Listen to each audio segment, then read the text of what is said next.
Could Taylor Swift start to get booed at Kansas City Chiefs games? She came out this week in support of Kamala Harris, which in my opinion, no big deal. You can support one of the two political candidates. But the reasons that she chose on her Instagram post, Megyn Kelly made this point, I think are a little bit, I think Taylor Swift is going to have to defend some of these points. She said in her not very long Instagram post, she says here, "I was so heartened and impressed by her selection of running mate Tim Walz, who has been standing up for LGBTQ plus rights." Saying that, being like pro LGBT, that position is not the layup that it was back in maybe 2005 when you could say, I'm pro-gay marriage. That's a pretty easy position to justify and explain. I think Taylor Swift should have to actually answer for this, because that's not the position that, like, a lot of people do not agree with that. That is certainly a controversial stance, because if you look at Minnesota Governor Tim Walz's record to that issue in Minnesota, this is from Newsweek. Minnesota Governor Tim Walz,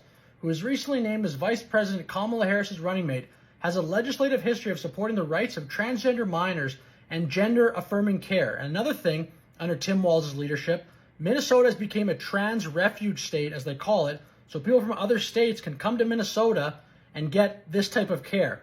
And look, a lot of people do not agree with this, and a lot of people do feel that these types of positions actually end up doing more harm than they do good. And look, I'm not an expert on this, okay? So I'm not necessarily the guy to argue this, but I do notice that this is not an issue that is such a slam dunk. And a lot of credible people will argue that these policies actually do more harm than good. So it'll be interesting to see if people ask Taylor Swift these questions, if she gets booed, because I know a lot of people passionately disagree with some of the stuff that Tim Walz supports in Minnesota. So I don't know. What do you think? Do you think she'll get booed?